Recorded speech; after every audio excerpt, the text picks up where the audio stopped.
everyone, it's Shel C from PaperOcotilloStudio, and it's day 30 of hashtag ATC a day 2020 challenge. This is the last day of ATC videos for this month. I am so proud of everyone who played along, who posted their beautiful art on Facebook in our group, as well as on Instagram using the hashtag, and every place else that you posted them. I saw so much beautiful ATCs everywhere out there for the month of June 2020. I'm excited. So this is going to be a pretty quick video today. I'm starting out with a watercolor background. This is watercolor through a stencil on watercolor paper. And it's a beautiful background. It's just gorgeous blues and greens and turquoise. I really liked it. And then I just, in my stuff on my desk, I had this little piece of beautiful paper that had been die cut, and it just had this die cut out of it already. I don't know if someone gave it to me or if I did it. I don't remember. I know I have that die, so I might have actually done this myself, but sometimes the negative of something is more beautiful than the positive.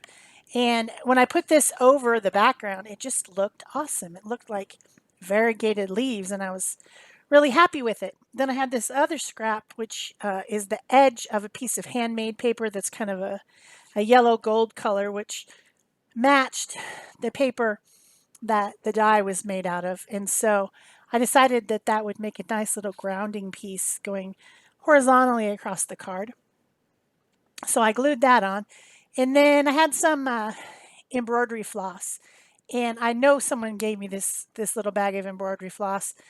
I do have other spools of it, but this seems to be like some smaller pieces, like maybe they cut it to do some binding on a book or something, and then they had leftovers and they just put them in a bag, and I received that bag in Happy Mail at some point. So I'm using these across that piece of gold paper at the bottom as if I was winding it around it, but I didn't end up having it wound around the back. I just glued them down with tacky glue and made it look like it was, but it would be less bulky if I just made them look that way instead of actually winding it around the back. So I have a little knot in one spot that's right below the branch, which kind of extends the line of the branch a little bit.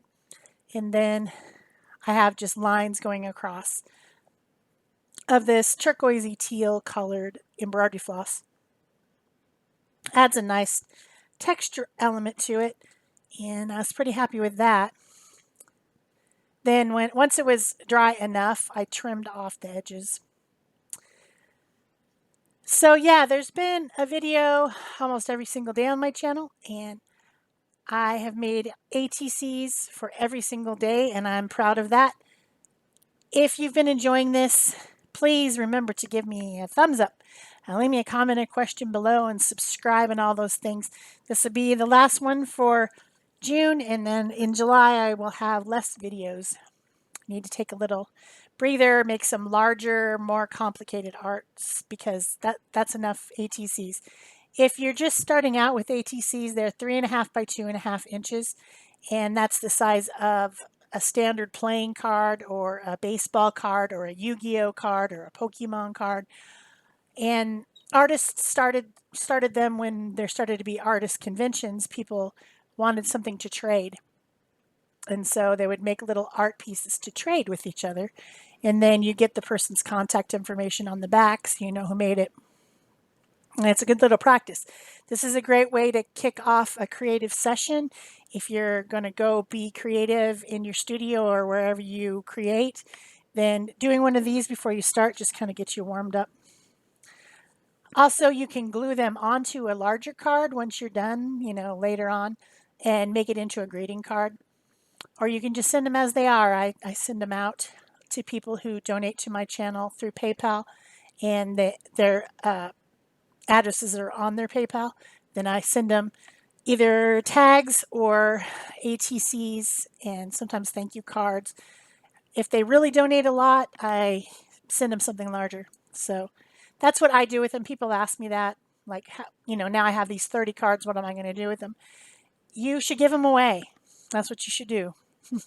You could either do something fun like take them out and hide them since it's summer and it's not going to rain or anything, you know, put them in places where people can just randomly pick them up as a random art gift to people. That's a great idea. Put them in books at the library in between the pages for people to find. There's lots of things you can do with them, and they're just great little bits.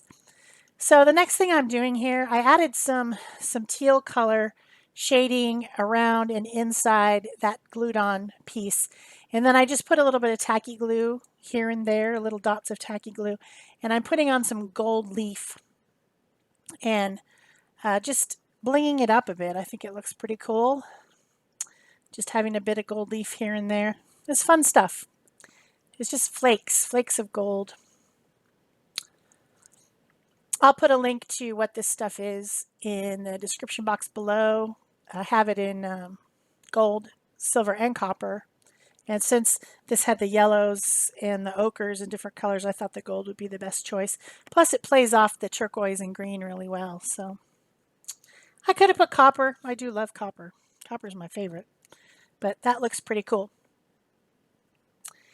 And so I did that, and then I think the last thing I did was to find a sticker with some words to stick on there. I don't remember if there was anything else. I'm trying to think. Oh, here's where I put it. I guess I put the shading on after. I said I put it before, but I didn't. I put the shading with a darker turquoise Pit Artist brush pen. It's got India ink in it. And I put some in the leaves here and there, and then around the outside edges of that cut piece. Just makes it look a little bit more finished, I think. Across the bottom too, I guess. It's a simple card because the background was already done, and then I already had these cutout pieces, so you could certainly make something like this and make it a lot more complicated by doing each piece. I had the pieces already complete, just laying around waiting to be used. So the sticker says everything has beauty, and I was kind of commenting on the fact that I think that the opposite of the die cut is really beautiful, maybe more beautiful than the die cut itself. I can't remember what the die cut looked like, but I'm sure it was pretty. But this is really pretty when you see that teal and green coming through. I think that's beautiful. So I thought everything has beauty is a good saying to put on this card for the last day of ATC a Day 2020. Still have lots of backgrounds, as you can see, in my little bucket. Plus, I have a ton more that people have given me. I have so many ATC backgrounds, you would not even believe I could make ATCs every day, all year. And that's about how much it would take to use them all up. So I'm not going to do that. But I guess that would be a good something everyday challenge. Some people do a whole year, or some people do a 100-day challenge, things like that. Maybe I should just keep making an ATC a day. I don't know. I might try that. So that's it for me. Thanks. Bye-bye.